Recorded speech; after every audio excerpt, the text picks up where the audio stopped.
기도하겠습니다.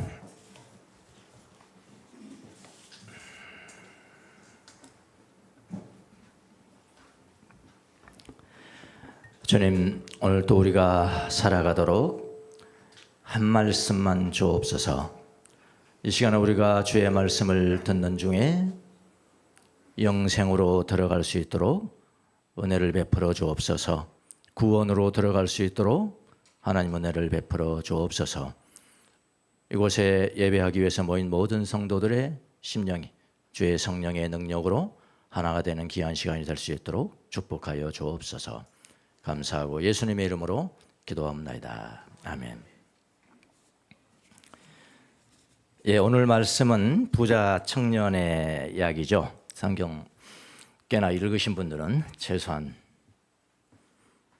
5번 정도는 읽었을 것 같아요. 왜냐하면 연초가 되면은 올해는 꼭 성경을 일독을 해야 되겠다 하고 이제 보통 마태복음부터 읽잖아요.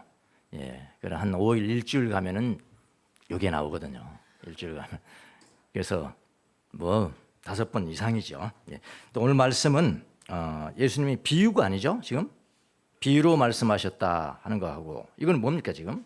비유가 아니에요. 실제로 젊은 부자 청년이 찾아온 겁니다. 실제로 일어나는 일입니다. 사건입니다. 실화입니다. 쉽게 말하면은 한 젊은이가 있었는데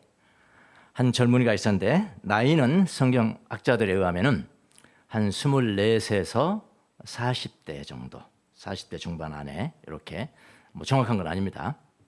그 정도쯤 됐을 것이다.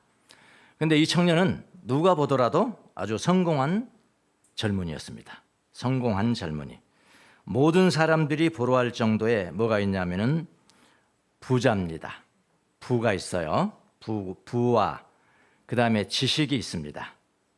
오늘 우리 성경에 나와 있지 않지만 누가복음을 보면은 거기 뭐라고 그러냐면은 관원이다. 그래서 관원은 지배자입니다. 룰러, 가버너요, 가버너. 지배자. 그러니까 우리 성경을 보면 다른 데 보면은 그러니까 이건 상당히 굉장히 그러니까 종교적 지도층에 있는 사람이었을 것이다. 그러니까 권력이 있죠.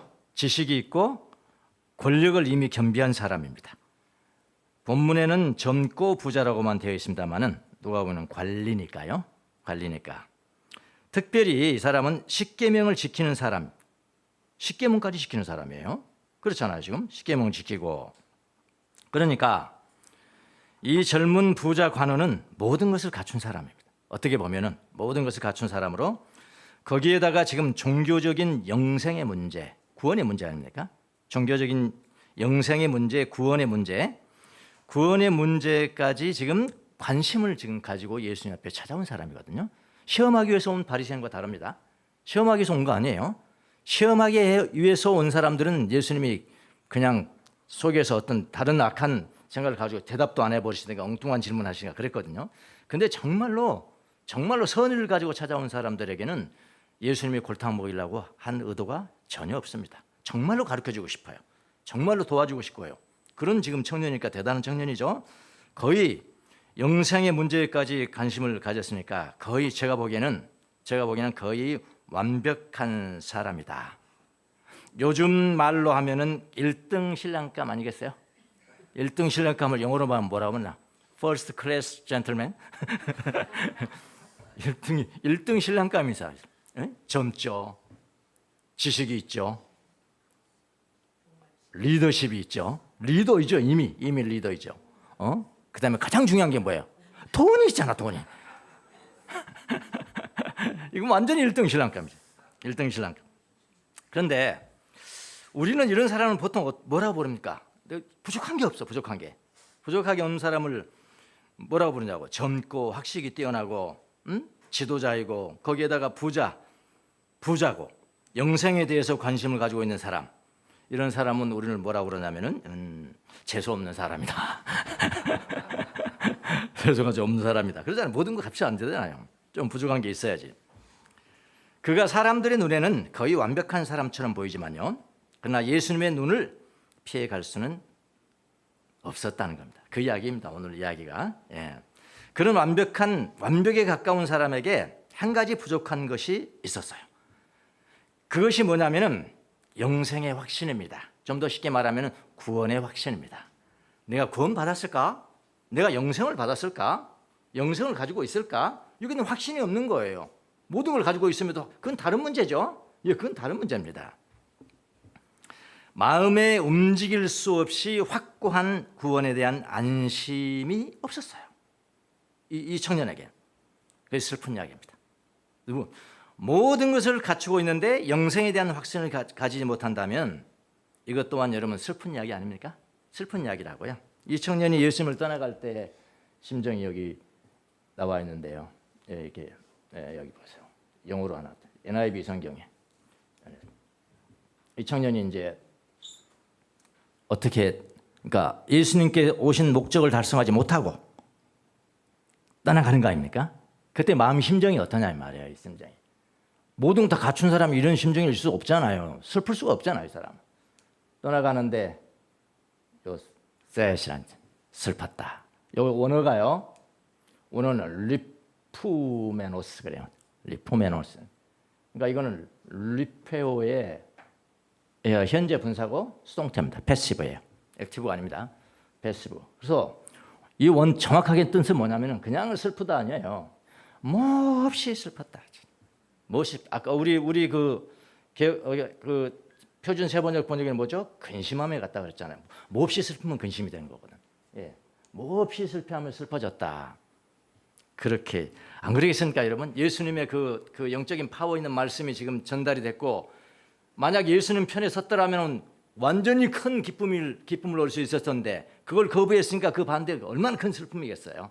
예, 몹시 슬퍼하면서 떠났다. 하나님의 말씀을 거역하면 슬퍼져요.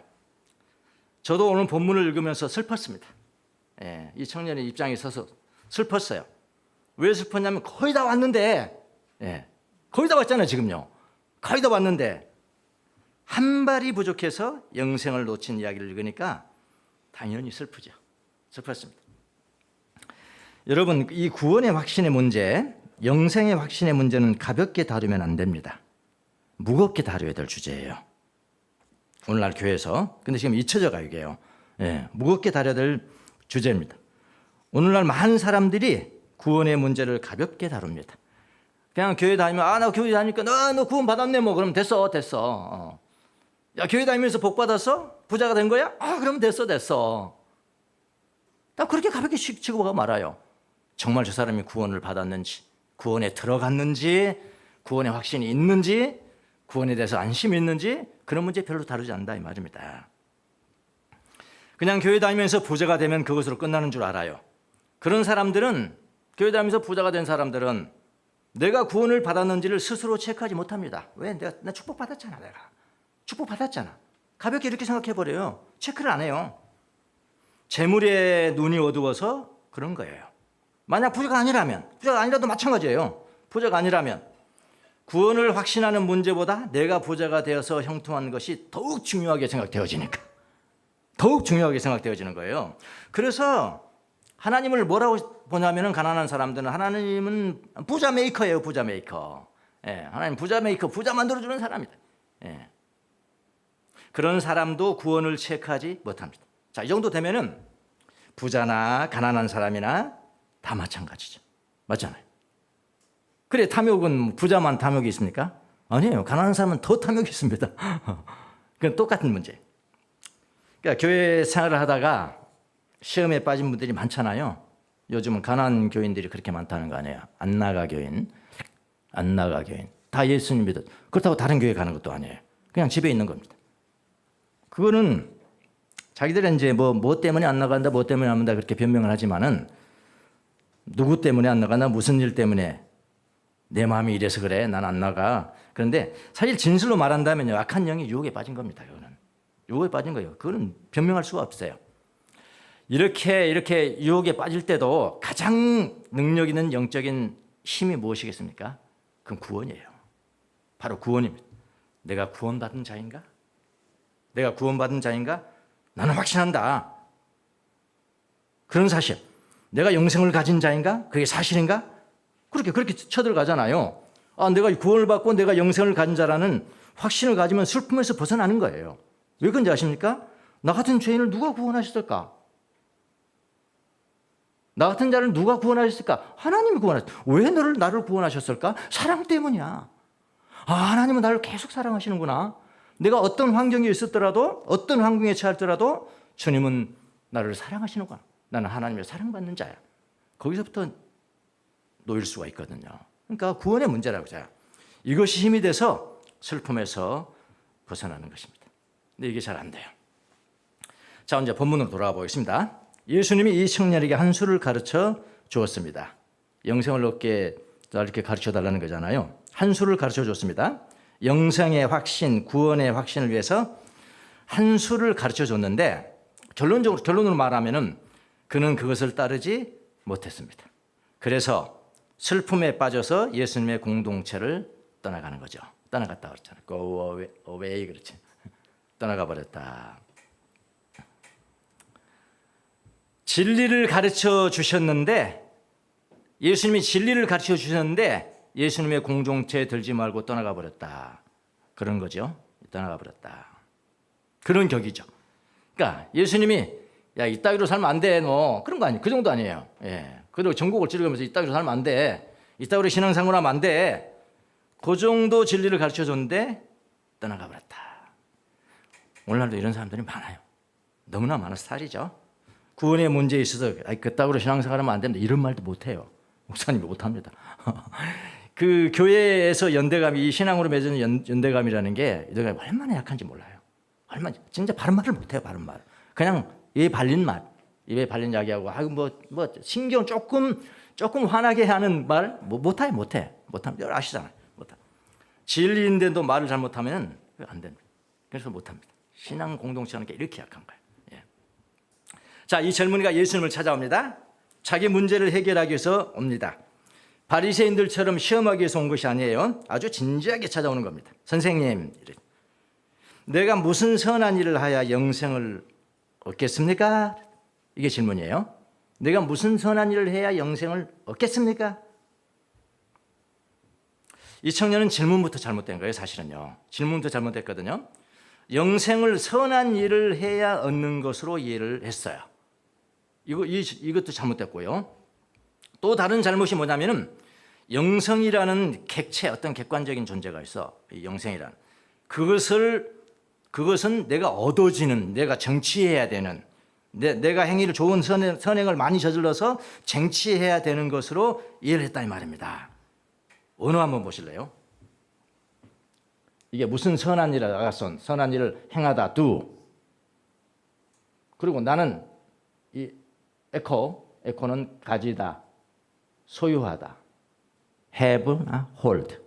이런 그런 뜻입니다. 이게 영생이잖아요. 조엔, 아이오니온. 영생을 내가 가지게 되겠습니까? 이렇게 질문했어요. 영생이란 객정 내가 소유하게 되겠습니까? 영어로는 get eternal life. 그러니까 영생이 저기가 있는데 내가 좋은 일을 많이 해서 내가 그걸 쟁취하는 거예요. 내가 소유하는 거예요. 이렇게 질문을 했다고요. 질문부터 잘못된 거잖아요, 지금. 그렇잖아요? 영생은 소유하는 것이 아니죠. 영생은 하나님을 우리가 소유할 수는 없어요. 그런 분이 아니세요. 내가 하나님을 소유할 수 없습니다. 하나님이 나를 소유하는 것입니다. 그걸 뭐라고 표현합니까? 하나님과 나의 바른 관계를 가지면은 하나님이 나를 소유하신 거야. 그렇게 말하는 거죠. 그래서 예수님이 바로 그것을 고쳐주세요. 근데 예수님 너무 참 훌륭하신 분인 게요. 이렇게 말하면 난 당장 이야기했을 거예요. 야, 네가 영생을 그따위로 네 행위로 말이야 얻을 정도로 그렇게 질문하냐 임마. 그래서 근데 예수님 전혀 그렇게 말씀하지 않으십니다. 그 수준에서 대답을 해주세요. 바로 한번 보세요. 이렇게 말씀하십니다. 17절 예수님이 그것을 바로 고쳐주시는데 뭐라고 그러냐면은 내가 생명에 들어가고자 하거든. 아까는 뭐랬죠? 생명을 얻기 위해서 뭐 합니까? 예수님 뭐라고 말씀하시는 거죠? 생명에 들어가고자 하거든. 그랬다. 무슨 말이시겠습니까? 이거 보세요. 만약 if 원하다 들어가길 여기 보세요. 여기. 요거 이렇게요. 요거는 영어로 말하면 enter into예요. into는 없어도 됩니다. enter into. 그러니까 생명에 아까 생명 영생 말이죠. 똑같은 거죠. 그 생명은 어떻게 해야 된다고요? 들어가는 거야. 그 문을 찾아야 되고 그 문을 믿고 들어가야 되는 거야. 네 선행으로 얻는 게 아니고 들어가는 거야. 그렇게 고쳐줘요. 예수님 고쳐줘요. 질문 자체를. 그러니까 내가 생명에 들어가고자 하거든. 영생은 믿고 들어가는 문제죠. 그럼에도 불구하고 예수님이 그를 바로 나무라지 않습니다. 그를 배려하세요. 배려하셔서 선한 행위에 대해서 물었기 때문에 예수님은 거기서부터 시작을 합니다. 예수님께 뭐라고 그러시냐면은 어찌하여 너는 나에게 선한 일을 묻느냐. 선한 분은 오직 한 분뿐이시다. 내가 생명에 들어가고자 하거든. 이렇게 됐잖아요. 예, 생명에 들어가고자 하거든. 계명을 지켜라. 이제 그의 수준에서 이야기해 주신 거예요. 하나하나 갈 거예요. 이 계명 하나 지켰다고 한다고 끝나는 게 아니에요. 지금요. 한 단계 지금 말하는 거예요. 계명을 지켜라. 그러니까 그 청년이 뭐라고 그러냐면 어느 계명을 내가 지켜야 될까요? 그랬어요. 네, 어느 계명을 내가 지켜야 되겠습니까? 이렇게 묻습니다. 이 질문도 잘못된 겁니다, 여러분. 10개의 계명 중에 하나라도 어기면 그건 못 얻는 거죠. 자기 시키고 한다면. 그럼 이건 물을 필요가 없는 거죠, 사실은. 근데 이렇게 질문을 했어요. 이 질문도 잘못된 겁니다. 계명 중에 단 하나라도 지키지 못하면 영생을 얻을 수는 없기 때문에 그런 거예요. 그렇잖아요? 그러나 예수님이 나무라지 아니하시고요. 거기서부터 또 계속 가르치십니다. 그러니까 얼마나 사랑했겠어요, 이 청년을. 이 청년 반드시 내가 가르쳐줘야지. 그의 문제를 내가 지적해야지. 반드시. 이런 마음을 가지고 사랑하셨다고. 마태복음 18절, 19장 18절. 그러자 그는 예수께 어느 계명들입니까? 하고 물었다. 예수께서 말씀하셨다. 그가 그렇게 물었으니까 살인하지 말아라, 가늠하지 말아라, 도둑질하지 말아라, 거짓으로 증언하지 말아라, 부모를 공경하여라. 부모를 공경하는 게 사실은 제일 6번째 계명이죠. 근데 제일 뒤로 나서요. 부모를 공경하라. 그리고 이제 그걸 통틀어서 뭐라고 그러냐? 그게 뭐냐면은 내 이웃을 내 몸과 같이 사랑하여라. 그 계명들이 있지 않냐? 1차적으로. 그거 지켜라. 그렇다고요? 그러니까 예수님이 계명을 가르치는데 첫째 계명은 뭐죠? 하나님을 사랑하는 거고요. 두 번째 계명은 뭐죠? 이웃을 내 몸과 같이 사랑하는 거고요. 두 번째 먼저 가르쳐 주셨어요. 그렇게 해라. 그래서 두 번째 계명은 사람들과의 관계죠. 6계명부터 10계명이 사람들과의 관계고 첫 계명부터 네 가지가 누구와의 관계? 하나님과의 관계. 그건 하나님을 사랑하라. 두 번째는 내 이웃을 내 몸과 같이 사랑하라. 그거거든요. 계명을 두 개로 나눈다면 이거 두 번째부터 가르쳐 준 거예요. 5계명부터 10계명까지가 그것입니다. 청년이 대답합니다. 뭐라고 하냐면 이거 다 지켰는데요. 내가 다 지켰는데요. 마태복음 20절, 19장 20절. 그 젊은이가 예수께 말하였다. 나는 이 모든 것을 다 지켰습니다. 아직도 무엇이 부족합니까? 이 청년이 너무 기특한 거 아닙니까? 하여튼 자기 수준은 다 지킨 거예요. 자기 수준. 예수님 수준을 보면 아니겠지만은 자기 수준은 다 지켰다고 생각한 거예요. 그래서 기특하게 여깁니다. 예수님도 인정하세요. 우리 오늘 성경에는 안 나와 있지만요. 마가복음 똑같은 장면입니다. 마가복음 10장 21절에 보면 예수께서 그를 눈여겨보시고 그냥 뭐라고 했어요? 사랑스럽게 여기셨다. 그래요? 이 위선자야 그렇게 한 거 아닙니다. 속으로. 눈여겨보시고 아주 사랑스럽게 여기셨어요. 왜냐하면 그렇게 계명을 지켰으니까요. 마가복음도 보세요. 마가복음.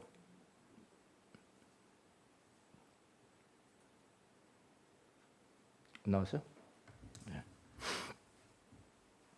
네, 어쨌든 아주 눈여겨보시고 사랑스럽게 했다. 그리고 그에게 말씀하셨다. 그 다음에 이제 그렇게 했거든.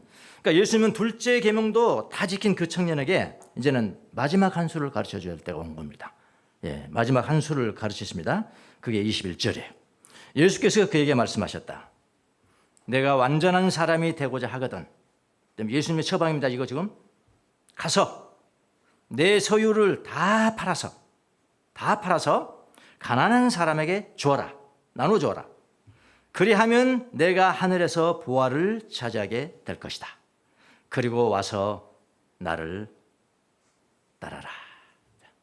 여기 이제 이 구절에 나오는 건 이제 다 오늘 다룰 수가 없습니다. 너무 길기 때문에 앞에 부분 내가 완전한 사람이 되고자 하거든 가서 내 소유를 팔아서 가난한 사람에게 주어라. 이거는 무슨 말씀인가? 왜 예수님이 이렇게 말씀하셨는가? 이걸 오늘 보고요. 다음 주는 그러면 내가 하늘에서 보화를 차지할 것이다. 하나님이 주시려고 하는 보화는 무엇일까? 이건 다음 주에 시간 관계상 보고 봐야 될 것 같습니다. 네. 자, 가서 내 소유를 다 팔라고 말씀하십니다. 이게 예수님의 최종적인 처방입니다. 소유를 다 팔아라. 그리고 가난한 사람들에게 주고 나를 따르라고 이렇게 말씀하세요. 자, 예수님이 청년을 골탕먹이로 하는 이야기 아니라는 것을 명심하십시오. 예수님은 그런 분이 아니십니다. 예수님은 진지하신 분이세요. 당신에게 정말 알고자 하기 위해서 나온 청년에게 진지하시죠. 사랑스럽고요. 너무 사랑스럽죠. 정말 그 청년이 영생의 확신을 얻지 못하고 살아가는 것이 안타까워했습니다. 예수님께서. 그리고 이제는 그 정곡을 찔려야 할 때라고 본 것입니다. 뭐냐면요, 그 청년의 마음속에 다른 하나님을 지적해 주신 거예요. 다른 하나님입니다. 그것이 무엇입니까? 그게 재물입니다. 더 정확하게는 뭡니까? 재물에 대한 탐심이에요. 탐심. 그 탐심을 예수님께 지적해 주세요. 그의 마음속에서 하나님의 영생의 빛이 비추이지 못하도록 가로막는 것을 주님은 보셨어요. 자기도 못 봤어요. 청년은 자기도 몰라요. 주님은 보셨어요. 그것은 탐심이었습니다. 그래서 제1계명이 무엇입니까? 너는 나 외에는 다른 신들을 두지 말라. 다른 신들을, 작은 신들이 많다는 거야. 다른 신들을 두지 말라. 그의 마음속에 다른 신이 있었다 이 말입니다. 그게 뭐라고요? 탐심이랍니다. 탐심. 재물이 하나님이었어요. 여기 재물이 재밌는 단어인데요. 재미를 한번 보겠습니다. 오늘 헬라어를 좀 많이 봅니다. 재물, 재물이다. 원어는 재물이라는 단어가 없어요. 네가 완전하기를 원하거든, 가라, 팔아라. 너의 것, 여기 너의 이 재물, 요 단어거든요. 요 단어를 요것을 다 팔아서 주어라 가난한 사람들에게. 그리고 그러면은 그 아까 세사우루스, 이거 다음 주에 보겠습니다. 보물. 이 뭔 뜻인가?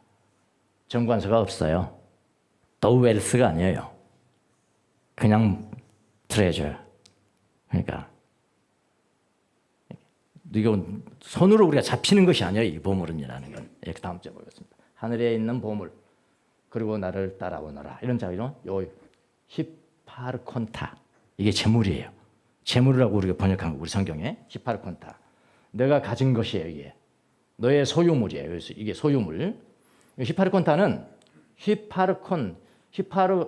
히파르코. 코에 이제 합성어거든요. 히포 플러스 아르콘타. 그죠? 히포는 뭐뭐 밑에고요. 아르콘타는 아르코가 원형이에요. 원형, 이거는 뭐 현재 분사고요. 원형의 분사형이고요. 그래서 이거를 영어로는 진짜 존재하는 것이에요. 존재하는 것이라는 뜻이에요. 원뜻이 존재하는 것이라는 뜻이에요. 또 그걸 찾아보니까요, 이 아파를 건드면 지배하다는 뜻도 있어요. 지배하다. 아까 시작하다는 뜻이 있어요. 그러니까 원래 시작점이라는 게 아르케 할 때가 아르케가 여기서 나온 겁니다. 아르코, 아르콘트. 아르케는 시작이잖아요. 만물의 시작이 무엇이냐고 할 때 시작. 그러니까 내 힘의 근원이라는 거예요. 내 힘의 근원이고, 내가 움직이는 근원이고, 내가 살아가는 근원이고, 내가 이렇게 존재하는 근원이고요. 그것이 무엇인가를 주님 보신 거예요. 무슨 말 하시겠습니까? 자, 그러니까 휘포 아르콘타, 아르콘. 정확하게는 지배하다, 시작하다. 힘이야, 힘. 그러니까 그의 마음에는 그를 지배하기도 하고 그에게 힘이 되는 것이 있었어요.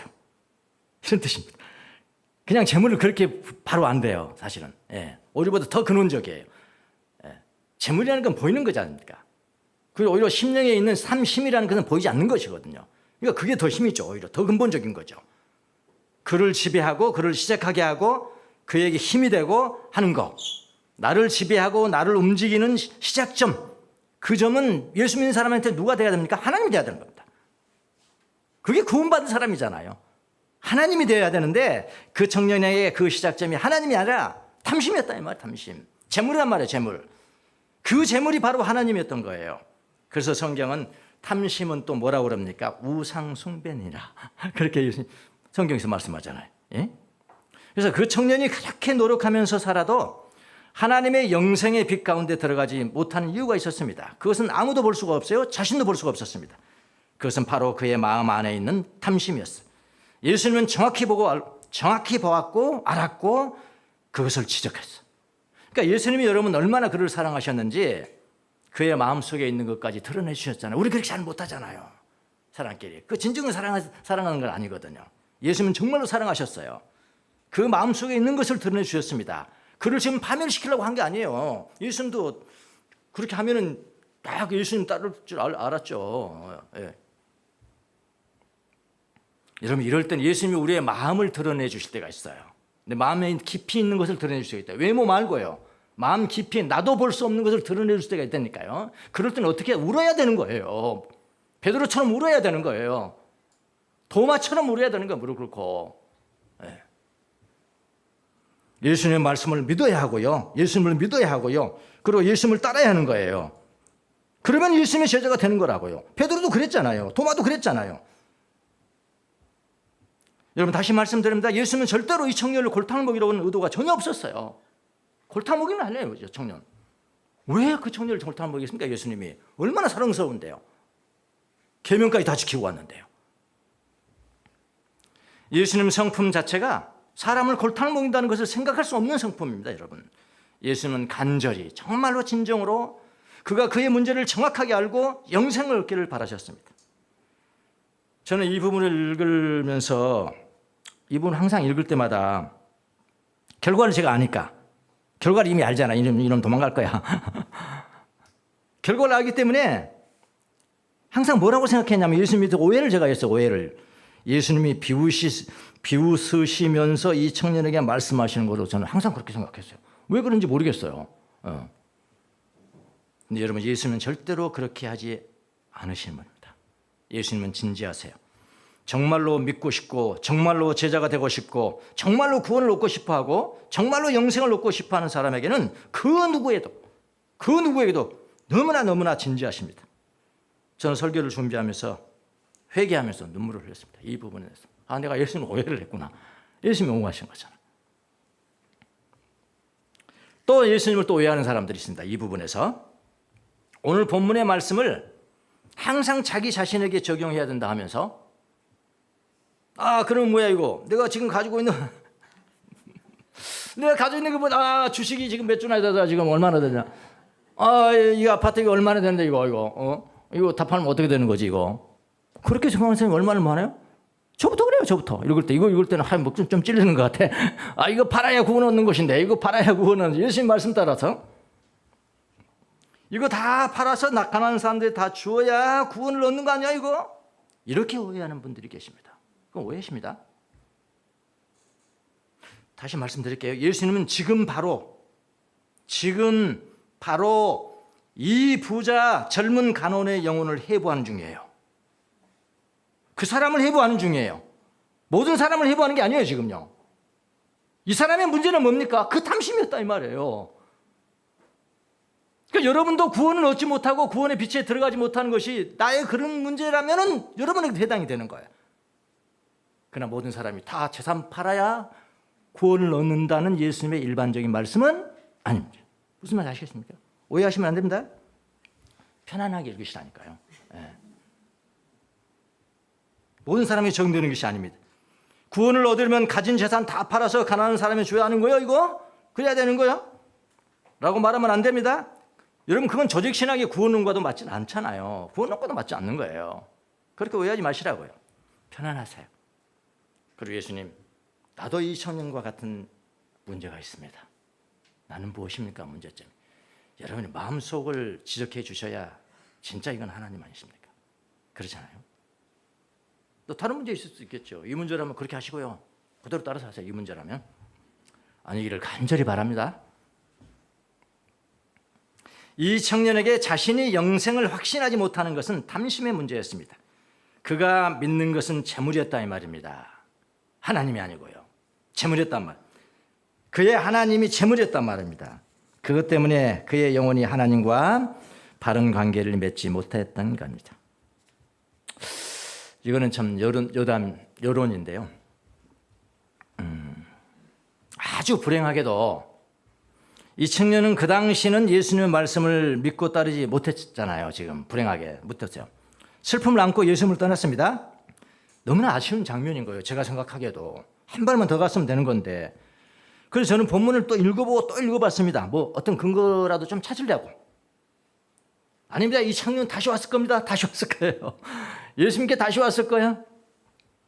그래서 이제 이 똑똑하면서도 슬픈 청년에게 다시 한 번의 기회는 없었을까? 여러분은 어떻게 생각하세요? 이거 잘못 생각한다고 이단 아닙니다. 네. 이게 성경에 안 나와 있으니까 다시 왔다는 이야기가 없어요. 뭐 성경 근원까지 적을 수는 없죠. 그러니까 우리 상상해야 되죠. 여러분은 어떻게 생각하십니까? 지금부터는 이제 성경에 나오지 않습니다. 그냥 상상입니다. 성경에 나오지 않는다고 해서 어떤 일이 일어나지 않았다고 말할 수는 없어요. 그렇겠죠, 당연히. 예. 그것은 뭐냐면은 개인적으로 제가 그 청년이 다시 한번 찾아오기를 원한다는 그 바람이 너무 강해서, 제 개인적으로 강해서 다시 왔을지도 모르겠다. 이렇게 생각하기가 좀 편해지더라고요. 다시 왔을지도 모르겠다. 왜냐하면은 그가 영원히 예수님을 떠났다고 말씀하지 않았거든요. 영원히 떠났다는 이야기는 아니거든요. 저걸 보면은. 또 예수님의 말씀의 파워가 그 마음의 기쁨의 흔적으로 남아있을 건데, 사람들이 나한테 충격을 줄 때도 흔적으로 남아있잖아요. 예. 근데 예수님의 말씀이 살아있는 말씀인데 얼마나 충격과 그 다음에 흔적이 남아있겠냐고요. 이 기쁨과 예수님의 말씀과 지금 탐심이 있는데 내가 지금 이쪽을 따르느라고 지금 슬픈데 이게 지금 남아있잖아요. 이건 계속될 거라고요. 지금 쉽게 사라지겠어요. 이게 슬픔이. 그걸 이길 수 있을까? 슬픔을 이길 수 있을까? 그런 생각을 했어요. 예수님의 말씀의 파워가 그 마음의 기쁨의 흔적으로 남아있다면 그걸 어떻게 이길 수가 있을까? 그렇다면 그 이전의 상태가 또 반복이 되고 또 반복이 될 텐데, 다시 한번 예수님이나 혹은 예수님이 승천하신 이후에 예수님의 제자들에게 찾아올 수도 있었겠다.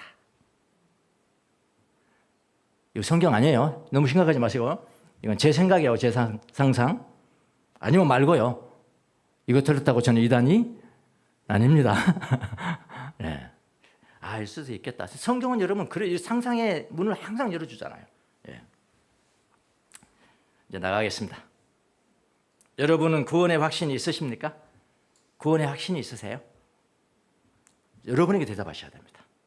저한테 대답하기에 100% 진실이 아니겠습니다. 여러분은 아세요. 여러분은 주님과 여러분은 아세요. 여러분의 영생에 들어갔다는 확신이 있으십니까? 여러분은 예수님 안에 내가 들어가 있다는 확신이 있으십니까? 예수님이 여러분 안에 살아 계신다는 확신이 있으시냐고요. 이 청년 이 문제 가지고 왔다고요. 만약에 없다면 그 문제가 여러분에게 지금 가장 큰 문제라는 것을 믿으셔야 합니다. 그 문제가 지금 다른 문제는 없어요. 지금 잘생겼죠, 젊죠, 지식 있죠, 지도급이죠, 부자죠. 뭐가 문제가 있냐고요. 그의 문제 중에 가장 큰 문제는 뭘로 봤어요?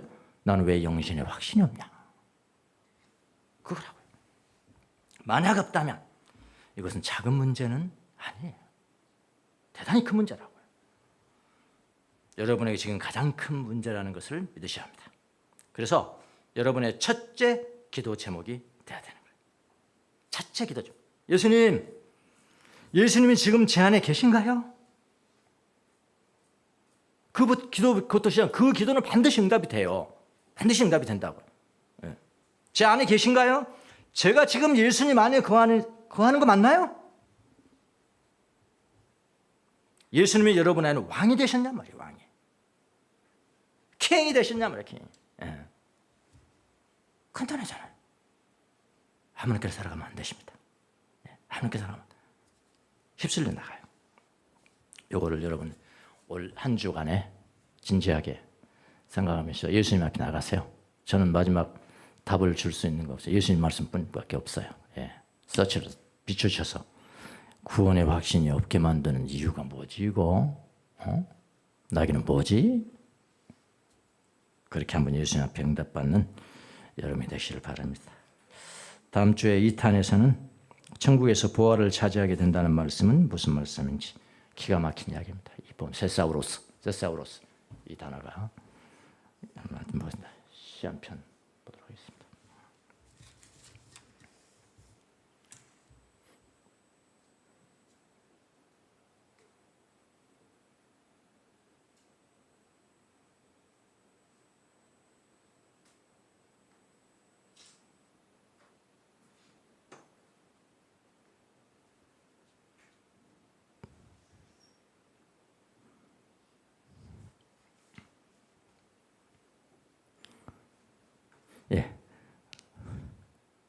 왜 택했냐고요?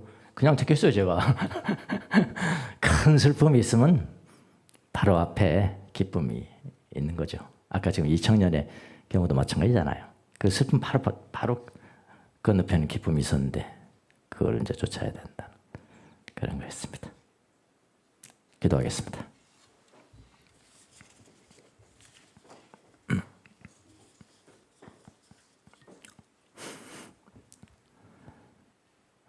살아계신 예수님, 이 부자 관원 청년의 가장 큰 문제,